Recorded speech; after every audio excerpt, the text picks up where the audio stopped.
Learn to play poker with the Opie and Anthony Show. No. Oh, God. She spilled my chips. I'm sorry, sir. Opie.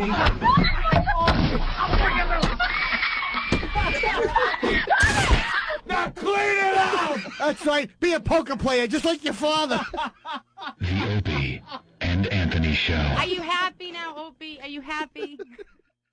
Let me take you on a little journey of my own, Opie, through my divorce. Remember? Oh, boy. Remember, which is another battle. I'm going to take a break now myself. Remember when I was first going through it? We had just uncomfortable. We were working at NEW for a short period of time, making not making too much money. To tell you the truth, to be honest with you, they brought us on board at a budget, and I go into divorce proceedings with that earning. Well, Dominic Barbara, like President Bush, extended the divorce proceedings all the way through my contract negotiations, which was 2 years later, and all the way through up until I signed a new deal. That deal that everyone talked about, because it was a very attractive deal. He knew how to extend the battle to his advantage. What? You think it's still in my head? You think I still mull that over on a daily friggin' basis? It's the only time I get uncomfortable. Well, that's what Bush did. He extended it right through the election. Learned from his daddy. All right. Oh, we're done with the speeches? Yeah. Why do you have to keep boring. paying? You shouldn't have to keep paying. You've been divorced for a while. It's like it should be over. Maybe for a year or so. Huh? And then What? Who? Just in general. Really? Yeah. Oh. Pat's been separated and divorced for, I don't even know, like 6 years now. About 6 years. They still pay him. How long are you years. supposed to pay alimony for? Like, how many years? That's all sorted out. In a general, is there like a time limit for people? No. See, the more money you make or have, the longer you'll pay. That's pretty much how it works. There's no rule of thumb. No. Except the thumb I want to plunge into my eyeball every time I think about it. But wait, women can just go out and like get a new job and stuff like that and have their own rent, and they're still going to collect a check Exactly. for doing. Mm-hmm. And they're not even obligated to give up the box anymore. There you go. Alimony wouldn't be so bad if you still had the right. If you could take the drive over and go look. with no notice. Yeah, pull out your mule and go, it looks a little dry, doesn't it? And she's got to go, good point. Blah, blah, blah, blah, blah, blah. There you go, and then you like glue the check to her forehead. That's the way for all couples. They spit on the forehead, slap the check on there. The guy just gets screwed in all that. Yeah. Of course he does. It's unbelievable. But then the women out there want to be looked Right. at as equals. Of course they do. You want to be an equal? When a divorce happens, you leave, you go your separate ways. You go, get a job, whatever, and the guy goes and continues what he's doing. Especially if there's no kids. You split the bank account down the middle. So you don't go to the bank and withdraw all the money out of the bank. No. You don't go to the bank. All right, we're going there? Because I was with you that day, and I got to tell you, it was the funniest and saddest day I've ever spent with Anthony. Oh, my God. The funniest and saddest day. I was in shock. Anthony and I are doing this radio show, and all hell's is going on behind the scenes with his personal life, and it's getting very obvious that there was going to be lawyers involved and stuff. So I look at Anthony one day as we're getting ready for the show, literally a half hour before the show, and I go, Amp, how much money you got in your bank account, that joint account of yours? And what was it, honestly?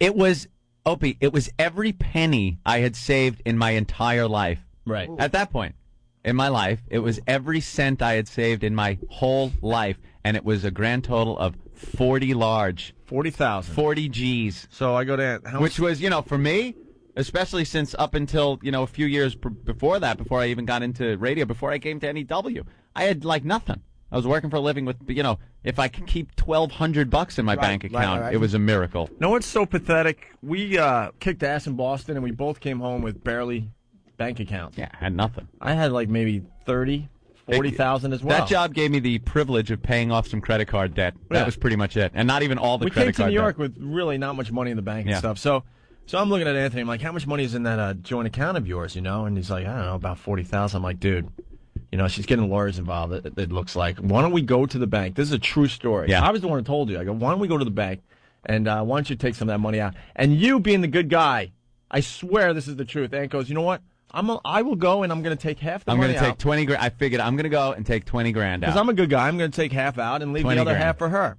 Yeah. You know? Oh, I get there. I write out my little Dude, withdrawal slip. It was so funny and so sad. And I'm sitting there as Ant's doing the withdrawal slip and stuff. $20,000 withdrawal. Here's my account number. Let me get my ID. I walk up to the counter. Hello. How are you today? Give it a little slip. Does some typing. Looks at the monitor. I'm there, clearing out some spots in my wallet. Well, just going to be a hell of a wad. You're just trying to figure out if you want it in large bills or maybe a check. Can you see where this is headed? Right. Is there any mystery left in this story?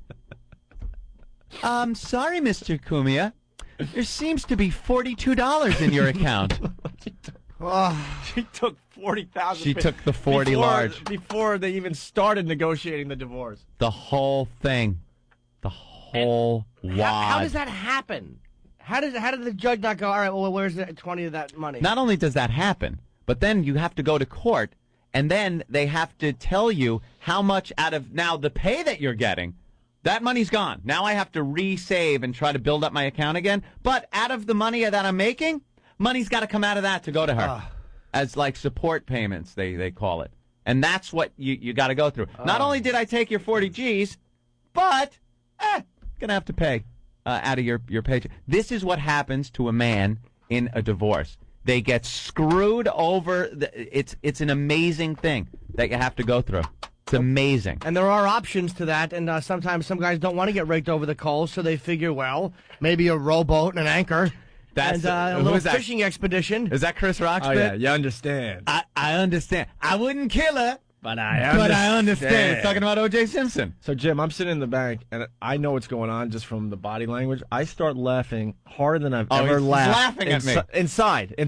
And then I got to be there for my pal. I'm out 40 G's. And then I look at him, and then I was really sad for him. But I started laughing, then I'm like, oh, my God, I cannot believe You know what this I is looked going like on. when we were walking back to the studio? He didn't even have money for lunch. And we're becoming big radio stars in New York. At that point, Anthony had absolutely no money to his name except what he had in his wallet, which I don't think he had much of I that didn't. day. Let me give you a visual of what I looked like walking back. Picture the scene in Jaws where Sheriff Brody is trying to get the mayor to sign that paper after the last shark attack, and the mayor's like, my son was in that water too.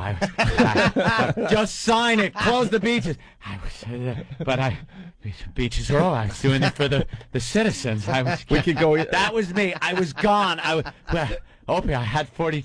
We could go. We gotta go. I can't do a show. We could go old school. You look like Dr. Bellows. Dr. Bellows. Remember Dr. Bellows from I Dream of Jeannie? Yeah. Whenever he would always see Jeannie appear or disappear, and Tony was trying to explain to him what happened, and he's like, and then I looked, and there was a woman, and then she was gone, but the box was here, and all of a sudden, and you came in, but that was gone, and that was me. Just confusion. Oh, it was awful. I had no clue what to do. None. The best part about that whole thing was when she was claiming that she made you a radio star. What? Well, That she had something to do with it. It once you get into it was court, amazing. Once you get into court when you're divorced, getting a divorce, the lawyer for the wife will I had to always, hand over old tapes of our shows at BAB because she was trying to prove that she helped Anthony's career. They try to get what's called future earnings. So what the lawyer will do is say, all right, your earning potential for the rest of your life is X amount of dollars, and she has a right to some of that money. So they will give a percentage to her based on what you might earn in the future, and you got to pay that. That's why I, decided to settle, and that's what happened. But how are they going to screw you? And I'm trying to say, look, I might not make a dime. I might do something stupid on our show and get fired. That's exactly what happened. So it's the laws for divorce is so screwed. Yep. So many guys get raked over the coals. I'm lucky because, it costs me a lot of money, but at least I make a good wage. It's not like I'm the guy making, $30,000 and you got to give her half. Now you're living on $15,000, that's pretty rough. That is really rough. But that, for some reason, we want to be equals. I don't want the corporate glass ceiling. I want to make as much, you know. We want to be respected in the corporate world. We want this, that. You want it? Then no more divorce laws that are against the guys. All the time. What? Huh? What? They don't contribute creatively ever. Here's what they should say in court. How big is his bag? All right, you drained it a little bit. That's what you contributed to the relationship. Weigh my bag. You're a bag drainer. All women are bag drainers. Another scene out of Jaws. Quint, I'll never get married again. It's like putting on that life jacket after you're swimming around, watching people get plucked off. He bobbed up and down and then turned over. He was bitten in half at the waist. His wife did it. Took half the son of a bitch. I'll never get married again. Paycheck goes in the water. Wife's in the water. My wife. Farewell and adieu to half of your pay. Oh. Awful. Yeah. Here she comes. Look out. We're going to need a bigger paycheck.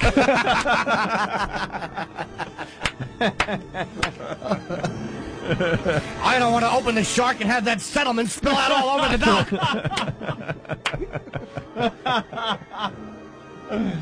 Oh, brother. And you will pay that alimony. Oh, God damn. Yeah. Wow. Dragged me under like that little Kittner boy. I'll say. All right. Jesus What do we got Christ. next, Ben? She can't stay down with 3 alimony checks in her pocket. Wife came in looking for my check with black eyes, lifeless eyes, like a doll's eyes. Hear that horrible high-pitched screaming and hollering as she takes your check. Everyone just keeps pounding, pounding. Sometimes she goes away, sometimes she don't go away. Just hear that pounding and horrible high-pitched screaming come in and tear your paycheck to pieces. Wow. It was August 2002. Let's drink to your lawyer. Let's drink to my lawyer. All of a sudden, Okie Bar, Boston, fat lawyer come in, grabbed my paycheck, poured it out of my pocket. Check this out. Steve from New Hampshire. Yeah. Guys definitely get screwed in a divorce. F yeah. Get this. My wife left me for the lesbian next door. Oh, that's in a New cute Hampshire. story. And somehow in New Hampshire, when that happens, it's not considered adultery. Can you imagine if I did the same thing? Wow, if you leave for a lesbian next door, it's not adultery? In New Hampshire, I guess. If you're a chick. So. There. All right. Good Well, luck to you. yeah, sure. We'll continue in just a bit here. Warning, warning, C-word alert, C-word alert, warning, warning.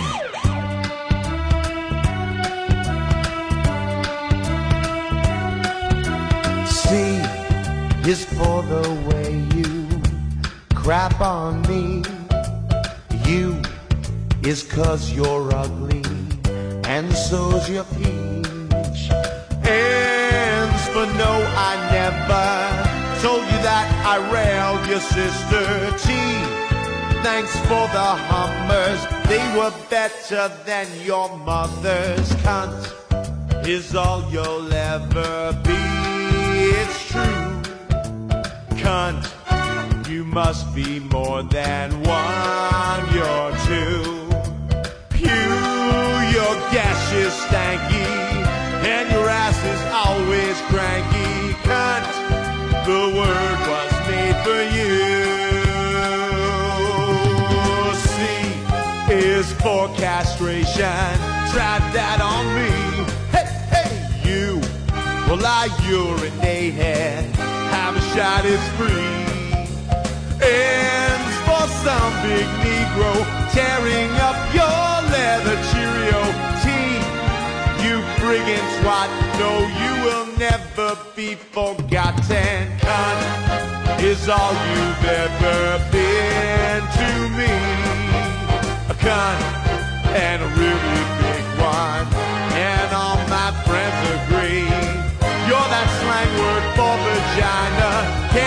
describe you any finer, cunt. The word's just right for you. Whoa, cunt. The word was made for you. Get out the room and up, cunt. The word was made for you.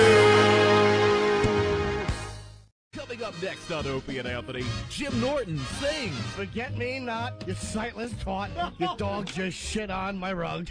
Thought that was pretty fucking funny, didn't you? How's that for a sketch? The Opie and Anthony Show. You don't do sketches, stupid. I was walking down the street, and some construction guy was shouting at me, "Hey, show me your cans!" So I did. And he plummeted 17 floors and was impaled on a forklift. But my tits looked great. Please, wow responsibly. A public service announcement of The Opie and Anthony Show. It's the O&A virus.